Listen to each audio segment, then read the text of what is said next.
Hello guys, मैं सुरेश कुमार आपका स्वागत करता हूं एजुकेशनल स्टडी पॉइंट आई में। मैं आज पुनः लेकर आया हूं एनसीईआरटी साइंस क्लास 10th में चैप्टर 6 को। चैप्टर 6 में आपको हम इससे पहले रक्त की संरचना आपको बता दिया है और साथ में पाचन तंत्र, श्वसन तंत्र आदि का वर्णन कर दिया है। वो सब लोग आप अच्छी तरीके से समझ लेंगे ताकि आपको साइंस से कोई भी जो जीव विज्ञान है, ऐसा विषय है जिसमें किसी भी कम्पिटिटिव एग्जाम में सबसे अधिक प्रश्न पूछे जाते हैं। तो आप तय से फैक्ट टू फैक्ट सभी चीज़ें जानने के लिए हमारे चैनल को आप विजिट करिए। वहाँ पर आपको चैनल को सब्सक्राइब करना होगा ताकि आप सही समय पर वीडियो हमारे प्राप्त कर सकें और विज्ञान को सही रूप से कहानी के माध्यम से फैक्ट टू फैक्ट समझ सकें। इससे पहले हमने रक्त की संरचना आपको बताई है, जिसमें आप रक्त कणिकाएं, प्लाज्मा, श्वेत उदरी कणिकाएं सारी चीज़ें पढ़ ली हैं। आगे चलते हैं रक्त समूह की ओर। आज हम रक्त समूह लेकर आए हैं ब्लड ग्रुप। आइए, हम ब्लड ग्रुप से कई बार प्रश्न पूछे जाते हैं कि किस प्रकार का कौन सा ग्रुप, किसमें कौन दान किया जा सकता, कौन चढ़ाया जा सकता है, ये सारी बातें पूछी जाती हैं। तो आइए सबसे पहले समझते हैं रक्त समूह की बात। तो मानव में रक्त समूह की खोज सबसे पहले वैज्ञानिक कार्ल लैंडस्टीनर ने 1900 के समथिंग में की थी। तो आप ध्यान रखेंगे, रक्त समूह की खोज किसने की थी? कार्ल लैंडस्टीनर ने। जबकि रक्त की खोज किसने की थी? अगर रक्त परिसंचरण तंत्र की बात करेंगे तो वो हो जाएगा विलियम हार्वे। तो इस तरह आप इसमें बारीकी डिफरेंस है, इसे समझ लेंगे कि रक्त समूह की खोज कार्ल लैंडस्टीनर ने, जबकि रक्त परिवहन तंत्र की खोज किसने की थी? तो वो आप कहेंगे विलियम हार्वे ने। तो देखा जाए, वैज्ञानिक कार्ल लैंडस्टीनर ने देखा कि प्रत्येक व्यक्ति का रुधिर समान ना होकर अलग अलग प्रकार का होता है। क्योंकि रुधिर एकदम समान होता है, सब में जब चढ़ाया जाता था अक्सर मृत्यु हो जाया करती थी। इस सब का अध्ययन करने के लिए कार्ल लैंडस्टीनर ने सबके रुधिर की जांच की। तो उन्होंने देखा कि सबके रुधिर में कुछ ना कुछ असमानता पाई जाती, यानी सबका रुधिर अलग अलग होता है। और इसका कारण हमारे शरीर में पाई जाने वाली जो आरबीसी होती है, यानी लाल रुधिर कणिकाएं। अब इन लाल रुधिर कणिकाओं में पाया जाता है जिसे हम ग्लाइकोप्रोटीन कहते हैं, ग्लाइकोप्रोटीन। और यही ग्लाइकोप्रोटीन जो होता है, इसी प्रोटीन को हम एंटीजन कहते हैं। तो ध्यान रखना, जो आरबीसी में एंटीजन पाया जाता है, इसी के द्वारा सभी रक्त जो हैं सभी के असमान रूप से होते हैं। तो इसी एंटीजन के आधार पर लैंडस्टीनर ने रुधिर को कई वर्गों में बांटा। आइए चलते हैं, एंटीजन के आधार पर कार्ल लैंडस्टीनर ने 4 वर्गों में रुधिर को बांटा है। आइए चलते चारों वर्गों को हम अच्छे तरीके से समझते हैं। सबसे पहले आप देखिए, रुधिर वर्ग है, फिर एंटीजन है, फिर एंटीबॉडीज है। तो आप ध्यान रखेंगे कि रुधिर वर्ग 4 होते हैं। एक तो ए होता है, दूसरा बी होता है, तीसरा ए बी होता है, चौथा ओ होता है। सबसे पहले आप अच्छे तरीके से 4 रुधिर वर्गों को जानेंगे। ए बी और ओ, 4 रुधिर वर्ग हो जाएंगे। अब ध्यान रखना कि एंटीजन में होता है, तो एंटीजन किस में होता है? लाल रुधिर कणिकाओं में, यानी आरबीसी में। जबकि एंटीबॉडीज होती है जो प्लाज्मा में होती है। तो जो प्लाज्मा में एंटीबॉडीज होती, तो आपको समझना है रुधिर वर्ग ए और एंटीजन के आधार पर कार्ल लैंडस्टीनर ने 4 वर्गों में बांटा है। तो आप ध्यान रखेंगे, जो रुधिर वर्ग होगा वही एंटीजन भी होगा। बस इतना आपको याद रखना, जो रुधिर वर्ग वही एंटीजन। यानी ए रुधिर वर्ग का एंटीजन क्या होगा? ए होगा। बी रुधिर का एंटीजन क्या होगा? बी होगा। और ए बी रुधिर वर्ग में 2 एंटीजन होते हैं, ए और बी। और ये ओ होता है, ओ को हम देखें तो 0 है। आपको दिख रहा होगा, ये बिल्कुल शून्य के समान है, 0 के समान है, इसलिए हम कह सकते हैं ये 0 है। तो 0 का मतलब इसमें कोई भी एंटीजन नहीं है। तो एंटीजन वाली भाषा आप आसानी से समझ गए होंगे, जो रुधिर वर्ग होगा वही एंटीजन होगा। और इसमें कोई भी नहीं है, ना ए ना बी, कुछ नहीं दिख रहा, आपको 0 दिख रहा होगा। तो यानी इसमें कोई भी एंटीजन नहीं होता, इसीलिए इसे हम शून्य वर्ग यानी ओ वर्ग के नाम से जानते हैं। इसे ओ वर्ग नाम दिया था कार्ल लैंडस्टीनर ने। तो इस प्रकार आपने जाना, रुधिर वर्ग 4 होते, ए बी ओ। और रुधिर वर्ग के अनुसार हम एंटीजन की जांच करें तो ए होगा, इसका बी होगा, इसका ए और बी होगा, इसका कोई नहीं होगा।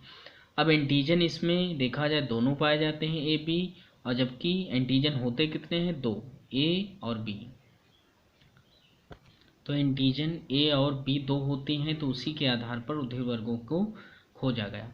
अब हम बात करते हैं एंटीबॉडीज। तो ये भी याद रखना, एंटीबॉडीज प्लाज्मा में स्थित होती है, जबकि एंटीजन आरबीसी में यानी लाल रुधिर कणिकाओं में होती है। अब ध्यान कैसे रखेंगे, जो रुधिर वर्ग है वही एंटीजन होगा, तो उसका अपोजिट जो है एंटीबॉडीज होगा। एंटीजन आपने याद कर लिया है ए है, तो इसका अपोजिट क्या होगा, बी हो जाएगा। बी जो है एंटीजन होता है, तो इसका एंटीबॉडीज क्या होगा, ए होगा।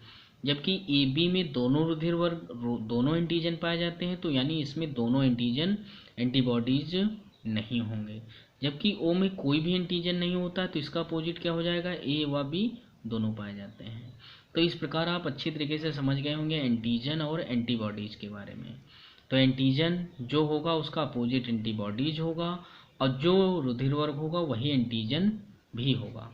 तो ये एंटीजन और एंटीबॉडीज जो आई हैं ये आखिर हैं क्या, इनको भी समझ लेते हैं। तो सबसे पहले हम समझते हैं एंटीजन क्या होता है। तो एंटीजन की बात की जाए तो जो प्रोटीन एंटीबॉडीज के निर्माण को प्रेरित करता है, यानी ऐसा प्रोटीन जो एंटीबॉडीज को प्रेरित करे कि एंटीबॉडीज आए और रक्षा करे। तो एंटीबॉडीज बनने को जो प्रेरित करता है उस प्रोटीन को हम एंटीजन कहते हैं। यानी जो प्रोटीन एंटीबॉडीज के निर्माण को प्रेरित करता है उसे हम एंटीजन कहते हैं। एंटीजन आरबीसी में निर्मित होता है, यानी आरबीसी में पाया जाता है होता है। और एंटीजन दो होते हैं, एक तो कैपिटल ए, दूसरा कैपिटल बी। हमने आपको बताया था दो एंटीजन होते हैं, इसी के आधार पर एंटीजन के आधार पर रुधिर वर्गों का निर्माण किया गया। जो एंटीजन वही रुधिर वर्ग होगा।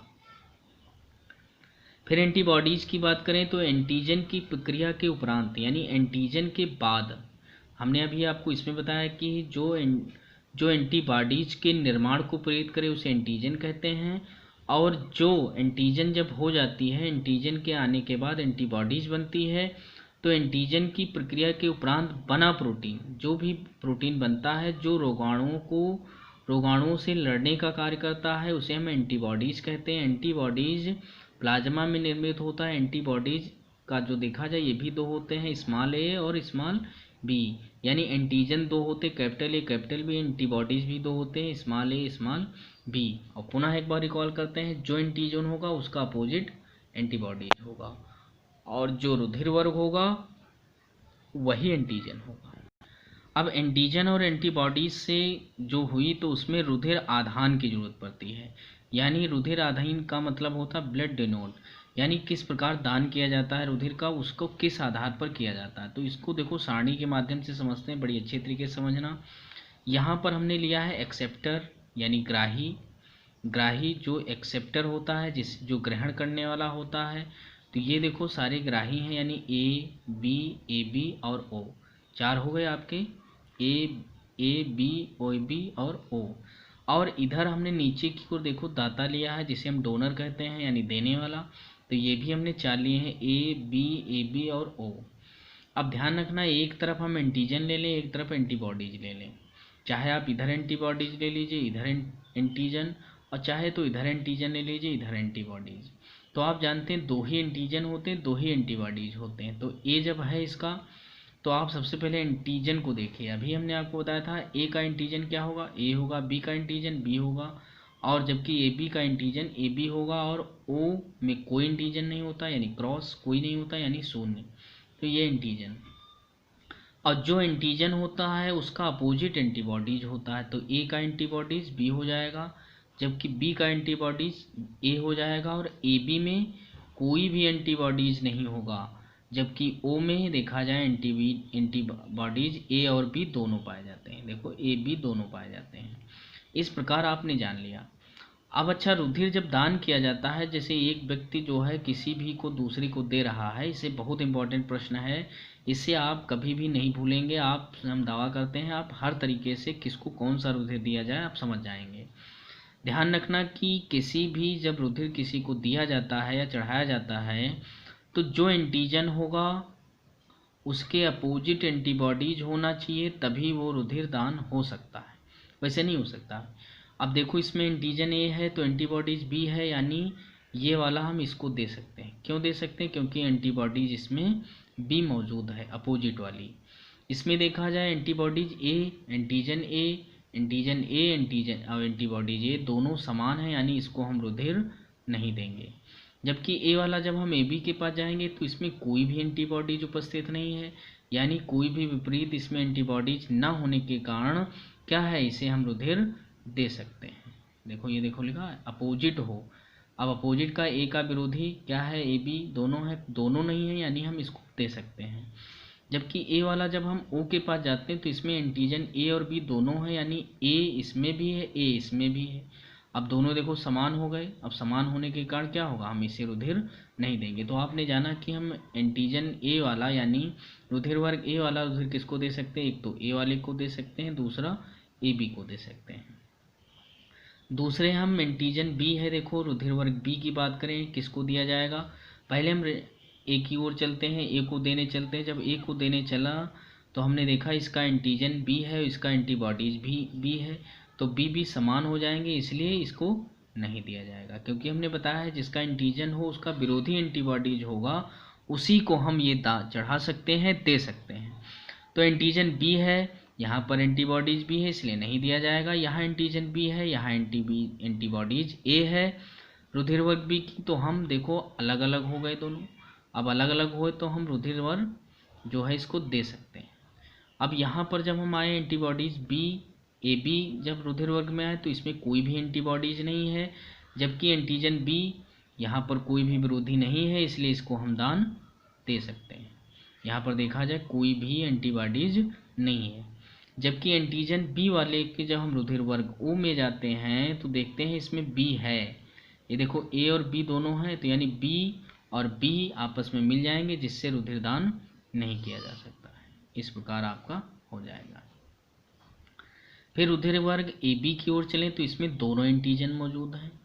अब दोनों एंटीजन मौजूद हैं तो जब हम गए ए पास तो देखो इसमें बी एंटीजन है, बी एंटीबॉडीज है, तो दोनों देखो समानता दर्शा रहे हैं, इस कारण हम इसको रुधिर नहीं देंगे। हमने आपको ध्यान रखना, हमेशा पुनः आपको बताते हैं जो एंटीजन होगा उसके विपरीत एंटीबॉडीज हो तो आप दान कर सकते हैं। तो यहाँ पर ए बी है। अब यहाँ पर जब हम गए एंटीबॉडीज ए के पास रुधिर वर्ग बी के पास ए बी को लेकर, तो आप देखेंगे यहाँ पर एंटीबॉडीज ए है, यहाँ पर एंटीजन ए है, दोनों मेल खा जाएंगे, अतः हम इसको दान नहीं दे सकते हैं। अब एंटीजन यही जब रुधिर वर्ग ए बी के पास जाएगा तो इसमें एंटीबॉडीज कोई नहीं है, और जब कोई नहीं है तो कोई भी आपस में क्रिया नहीं होगी, अतः ये दान हम कर सकते हैं। अब ए बी वाला ओ के पास जाएंगे तो इसमें ए बी दोनों एंटीजन मौजूद हैं, एंटीबॉडीज, इधर एंटीजन दोनों मौजूद, इधर एंटीबॉडीज, तो ए मेल कर जाएगा, बी मेल कर जाएगा, यानी जो है दान नहीं हो सकता क्योंकि आपस में ये जम सकते हैं। अब रुधिर वर्ग ओ एंटीजन में कोई नहीं प्रस्तुत है। अब एंटीजन इसमें जब कोई नहीं है तो ये एंटीबॉडीज भी इसमें है, तो जब कोई नहीं तो यानी विरोधी ही है, भाई यहाँ कोई नहीं तो यहाँ को है, तो यानी इस प्रकार हम इसको दान दे कर सकते हैं। इधर भी देखा जाए एंटीबॉडीज ये है, क्योंकि इसके पास कुछ नहीं तो दे सकता है। इसके पास एंटीबॉडीज कोई नहीं है, इसके पास एंटीजन कोई नहीं है, कोई किसी का विरोधी नहीं है, इसलिए इसको भी दे सकते हैं। यहाँ एंटीजन कोई नहीं है, यहाँ एंटीबॉडीज ए बी हैं, यानी कोई विरोधी नहीं है, इसलिए इसको हम दे सकते हैं। इस प्रकार आपने रुधिर वर्ग को बड़ी आसानी से जाना और दो फैक्ट निकल कर आए। एक तो देखा आपने ए बी, ये देखा हमने ए बी एक ऐसा है जो सबसे रुधिर ले रहा है, ये देखो सबसे, ये देखो ग्राही था ना, तो ग्राही में देखा ये सबसे ग्रहण कर रहा है। और रुधिर वर्ग ओ ये देने वाला था, तो यहाँ से देखो क्लियर हुआ ये सभी को दे रहा है, 1 2 3 4 चारों को दे रहा है, ये चारों से ले रहा है। इस प्रकार आपने यहाँ से क्लियर कर लिया कि रुधिर वर्ग जो ए बी है ये सबसे ग्रहण कर सकता है, इसलिए इसे हम यूनिवर्सल एक्सेप्टर कहते हैं, क्योंकि ये जो क्या है ये सार्वभौमिक ग्राही है मतलब सर्वग्राही है, इसे हम सर्वग्राही कहते हैं रुधिर वर्ग ए बी को। और रुधिर वर्ग जो ओ है इसे को हम सर्वदाता कहते हैं या यूनिवर्सल डोनर कहते हैं। तो आप नोट की बातें ध्यान रखना, आप हमेशा याद रखिए, आप कभी भी रक्त आदान को नहीं भूलेंगे। एंटीजन एंटीबॉडी दाता व ग्राही के समान नहीं होने चाहिए, यानी एंटीजन और एंटीबॉडीज दाता और ग्राही के हमेशा समान नहीं होने चाहिए, अलग अलग होना चाहिए। यह दाता का एंटीजन ए है तो ग्राही का एंटीबॉडीज बी होना चाहिए। ए बी रुधिर वर्ग सर्वग्राही होता है। आपने देखा ये सर्वग्राही है, आपको दिख रहा होगा ये ए बी जो है ये सर्वग्राही है, क्योंकि एंटीबॉडीज कोई नहीं, इसमें एंटीबॉडीज कोई नहीं होती। जबकि यदि पूछा जाए आपसे कि ए बी रुधिर वर्ग सर्वग्राही क्यों है, तो आप कहेंगे इसमें कोई भी एंटीबॉडीज नहीं होती है। जबकि ओ रुधिर वर्ग आपने अभी देखा कि ओ रुधिर वर्ग क्या है, ये सर्वदाता है, सभी को दे देता है, ए को, बी को, ए बी और ओ सभी को। अतः ये क्या है, सर्वदाता है, यूनिवर्सल डोनर है। क्यों है, क्योंकि इसमें कोई भी एंटीजन नहीं होता है। अब इसी से संबंधित देखा जाए, एक एंटीजन की और खोज हुई थी जिसे हम RH कारक कहते हैं या RH फैक्टर कहते हैं। आइए आज हम RH कारक को भी समझते हैं। तो RH कारक की बात करें तो कार्ल एंड स्टीनर ने ही खोजा था, कार्ल एंड स्टीनर, लेकिन इनके सहयोगी थे कार्ल एंड स्टीनर के कौन, वीनर। यानी कार्ल एंड स्टीनर और वीनर ने अफ्रीका के जंगल का अध्ययन किया, वहाँ पर अनेक जंतुओं का अध्ययन किया। वहाँ पर एक बंदर था रीसस नाम का एक बंदर था, ये देखो लिखा रीसस नाम का बंदर था, का अध्ययन किया, जिसके रुधिर में एक नया प्रोटीन उन्होंने पाया। यानी उन्होंने देखा कि एक नया प्रोटीन और पाया जाता। अब तक हमने आपको देखा कि ये दो एंटीजन पाए जाते हैं, एक ए एक बी, लेकिन यहाँ पर एक एंटीजन और खोजा गया जिस नया प्रोटीन पाएगा, इसी प्रोटीन को उसे रीसस बंदर जो था, ये रीसस बंदर, इसी रीसस बंदर के पहले दो अक्षर ले लिए, जिसका नाम देखो लिखा RHISAUH। तो इस प्रकार पहले दो अक्षर क्या हुए, RH, और इसी के आधार पर इसे RH कारक नाम रखा और या फिर RH फैक्टर नाम कहा गया। अब यहाँ पर समझना है RH पॉजिटिव, पॉजिटिव मतलब प्लस, RH प्लस का तात्पर्य ये होता है कि मनुष्य में RH कारक पाया जाता है, और RH माइनस का तात्पर्य ये होता है मनुष्य में RH कारक नहीं पाया जाता। आप ये भी ध्यान रखना कि RH पॉजिटिव अब तक जो है मानव की समस्त जनसंख्या देखी जाए तो उसमें देखेंगे कि संपूर्ण जो है ऑल पॉपुलेशन में देखेंगे तो 85% जो लोग होते हैं वो पॉजिटिव होते हैं, यानी RH कारक पाया जाता है, जिसमें से शेष बचे 15%।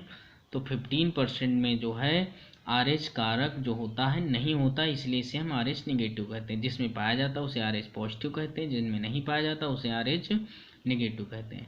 तो RH पॉजिटिव नेगेटिव के आधार पर एक नई जो है अब एग्जामिनर के माध्यम से पूछे जाते हैं ताकि आपको कंफ्यूज किया जा सके। हमने जान लिया है कि रुधिर वर्ग सर्वदाता जो है O है और रुधिर वर्ग सर्वग्राही AB है, लेकिन यहाँ पर कन्फ्यूजन में वो O+ या O- कर देता है, तब आप कन्फ्यूज होते हैं। आइए इसको हम समझ लेते हैं। ये देखो रुधिर वर्ग है और इसका तात्पर्य लिखा हुआ। तो रुधिर वर्ग पहले समझिए कि ये RH जो फैक्टर आया, ये RH जो कारक आया, इसी RH कारक के कारण जो रुधिर वर्ग हैं उनको दो भागों में बांट दिया गया। यानी एक में RH कारक पाया गया, एक में नहीं पाया गया। यानी A पॉजिटिव का मतलब क्या है, RH कारक है, और A नेगेटिव का मतलब क्या है, RH कारक नहीं है। इसी प्रकार B में भी उसी प्रकार RH पॉजिटिव B और B नेगेटिव, यानी B पॉजिटिव B नेगेटिव। इसी प्रकार AB में जाएंगे तो AB positive AB negative, O में जाएंगे तो O पॉजिटिव O नेगेटिव। तो ये आप सब चीज़ें जान लिए। अब यहाँ पर आपको समझना है ये O का तात्पर्य होता है कोई एंटीजन नहीं है इसमें, जबकि O पॉजिटिव का तात्पर्य होता है कि RH एंटीजन उपस्थित है, जबकि O नेगेटिव का मतलब होता है RH एंटीजन नहीं है इसमें, यानी इसमें RH एंटीजन नहीं पाया गया है। साथ में AB पॉजिटिव का मतलब होता है RH एंटीजन है और AB नेगेटिव का मतलब RH एंटीजन नहीं है।